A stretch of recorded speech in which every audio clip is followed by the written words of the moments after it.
Maybe I'm the trade whisperer. What's going on, guys? Welcome to another video. Yesterday, I had planned on dropping a mock draft. Instead, a big time trade happened. I dropped a video on that. Today, I was going to drop a mock draft, but there was a rumor that came out from Jake Fisher of Bleacher Report about the Portland Trail Blazers, and I want to discuss that instead. So tomorrow, I'll be dropping that mock draft. I have to make changes to it because of the Christian Wood trade that happened yesterday. Anyway, if you want my thoughts on that, go watch that video from yesterday. 2 days ago, I dropped trade exception targets. I feel like both are pretty dang good videos, so definitely go check them out. Anyway, I tweeted out on the official Blazers Uprise Twitter page the upcoming upload schedule that I'm going to try to stick to up until draft night. We will be live streaming the draft on June 23rd, so definitely be there for that if you can. I'll have a complete set of special graphics and whatnot, and we'll break down every pick, and we will react live. It's always a ton of fun. Definitely go to our Twitter page, at Blazers Uprise YT, to check out the upcoming upload schedule. Also follow that Twitter page, and follow me on Twitter at ToryJonesYT, link in the description box below. Subscribe, like, all that good stuff. Let's get into the sauce. And in his latest article, Jake Fisher had this to say about the Portland Trail Blazers. He said, quote, "Portland does not appear to be a legitimate landing spot for restricted free agent DeAndre Ayton," sources said. The Trailblazers are expected to retain starting center Jusuf Nurkic, and they are prioritizing Toronto Raptors swingman OG Anunoby in any return for the number 7 pick in next week's draft.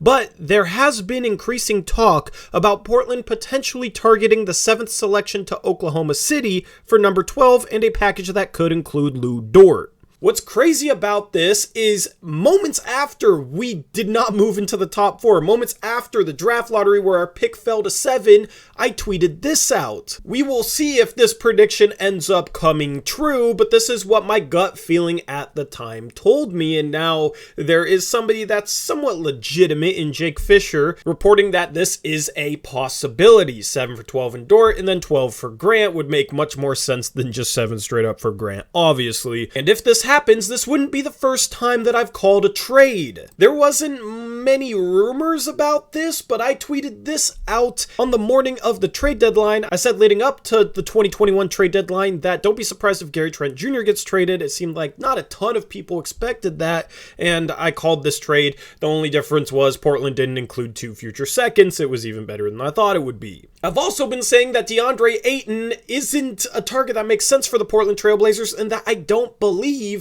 that DeAndre Ayton is high on their priority list because it would take assets to get him. You can't include the 7th overall pick in a trade for DeAndre Ayton unless it's somebody that the Blazers draft for themselves and then Phoenix wants. That's because the draft happens before free agency and you can't talk to free agents or talk about signing trades until free agency. Getting DeAndre Ayton would mean Jusuf Nurkic is on the way out. That would be part of the acquisition cost. And given the fact that Jusuf Nurkic in a contract year got shut down for the rest of the season, me and Eric on stream have talked about how we think that there is a handshake agreement between Jusuf Nurkic and the Portland Trail Blazers front office that they came to when they decided to sit Jusuf Nurkic for the rest of the year. Otherwise, he wouldn't have been happy, potentially missing out on a bit of a payday. So I'm proud that I feel like me and Eric in this channel have steered you guys through all the rumors, through all the mess, and have kept you guys kind of on track with the reality of the situation. And this is just common sense.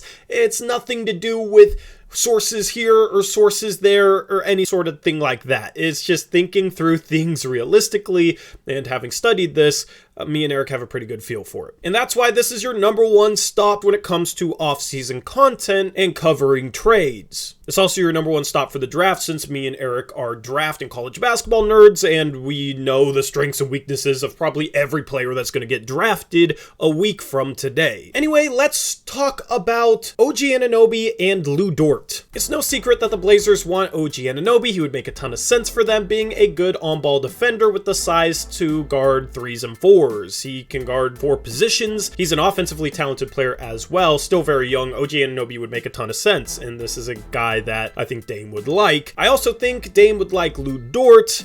Dame would also like Jeremy Grant. Those are the 3 guys that Dame supposedly wants on the team, and it's the 3 guys that the Blazers have been linked to. I don't think that's any coincidence. However, it's been said that 7 and Josh Hart for OG Anunoby is not enough on Toronto's end, and that they wouldn't accept a deal like that. So I don't think at this point OG Anunoby is a realistic target for the Portland Trail Blazers. I think he returns to Toronto next season. And honestly, I would trade 7 for OG Anunoby at this point, most likely, but if you have to throw in Josh Hart, I don't think I would do it. That would just be too much of an overpay for me. But I love OG, I just don't think that's a realistic option. So let's talk about a more realistic option, which is Lu Dort. Apparently, Oklahoma City, who has the 2nd and 12th picks in this year's NBA draft, they want to trade up from the 12th overall pick higher into the draft so they can take Shaedon Sharpe. They're rumored to be taking Chet Holmgren at 2. They would apparently love to trade up to the 7th overall pick that the Portland Trail Blazers have if Shaedon Sharpe is on the board. It's likely that the Blazers and Thunder have discussed a contingency trade that is contingent upon Sharpe being on the board at 7. This would make sense for OKC. They're in a position to swing on some boomer bust guys, considering how many at-bats they have. If you like baseball analogies, they have so many first-round picks that they have a chance to just swing for a home run time and time again, and you hit a couple of home runs and you're sitting pretty if you're OKC. Shaedon Sharpe would be a home run. He would make a ton of sense, especially as not even their top pick in this year's draft. To get that done, I feel like they'd be willing to part with Lu Dort. That's why my prediction was what it was on draft lottery day. Now, the question becomes, is it just 12 and Lu Dort for number 7? Is Portland giving up 36-2? At that point, I think that they misnegotiated the trade. If Shaedon Sharpe's sitting there at 7, OKC has so much draft capital, you better extract them for as much of that as possible. And assuming they really like Sharpe, I think you could get not only 12 and Lu Dort, but you might also be able to get Kenrick Williams. You might also be able to get their early 2nd round pick, which is at 34 right now. You might be able to get a future first. You should be able to get pretty dang good value in a trade like that. Then if you're sitting at 12, that pick makes more sense for Jeremy Grant than 7. I still think it's a bit of an overpay, but at least you didn't trade 7 straight up for Jeremy Grant. I mean, my expectations with this front office is quite low, to be honest with you. Or maybe you trade down from 12 to Houston at 17 and 26, and then you trade 17 for Jeremy Grant. Maybe that's good enough to make it happen. And then you're sitting there with 26 to draft somebody with. That would make the Dalen Terry pre-draft workout make a little bit more sense if that was to happen. Or you could, of course, select a player at 12. Maybe it's a Jeremy Sohan if he falls there, and Lu Dort plus Jeremy Sohan would be 2 really good defensive players. Now, Lu Dort is a bit undersized, but he would presumably come off the bench. In the bench lineup would probably be Anthony Simons being the backup point guard, being staggered with Dame, and then you'd have Josh Hart and Lu Dort on the floor. That would be 2 phenomenal on-ball defenders. Lu Dort does play bigger than his listed height and wingspan. He's a very strong player, absorbs contact really well, and plays extremely hard on the defensive end. And after not having kind of a heart and soul of the defense early on last year, which me and Eric complained about, all of a sudden you'd be sitting here with Josh Hart and Lu Dort. That'd be a pretty good, I mean, that's 2 heart and souls of your defense. That's 2 tone setters, which we were lamenting the fact that it didn't seem easy to get one of them at the start of last year. Instead, you'd end up with 2.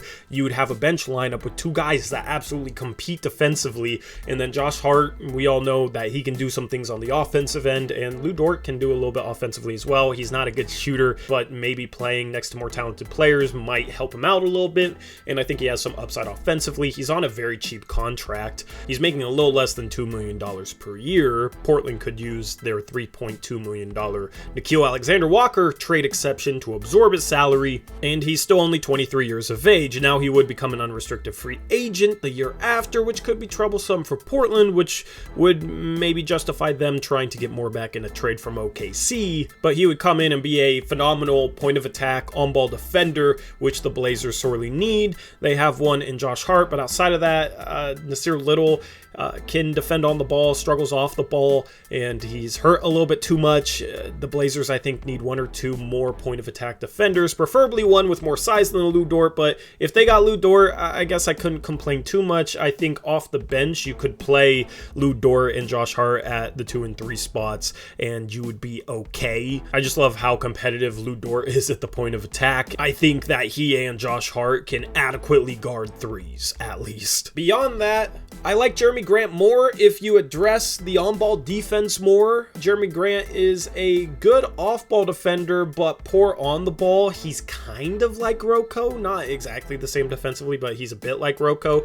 If you can have him playing off the ball more and you have guys to throw up against stars like a Lu Dort, like a Josh Hart, if you get Kendrick Williams back in this trade, Kendrick Williams is also a very underrated on-ball defender. He's a good on-ball defender, and then you have Nasir Little as well. Then all of a sudden, Jeremy Grant defensively makes a lot more sense since you have addressed that on-ball defensive problem. Now, I've spoken out against the idea that Jeremy Grant plus John Collins would make sense for the Portland Trail Blazers. Both of those guys are solid around the rim off the ball, but both of them are poor on the ball, and a starting lineup of Damian Lillard, Anthony Simons, Jeremy Grant, John Collins, and Jusuf Nurkic. That's 5 below average on-ball defenders. I don't think that's going to work. So the Blazers need to get better defensively, but they also need to get point of attack on-ball defense, and Lu Dort could be one of those guys. He is a bit undersized, but I think he can make up for a lot of that, and Josh Hart hasn't had too much trouble guarding threes in the past, so I don't think it would be necessarily a Norman Powell situation, so to say. And with the league going smaller,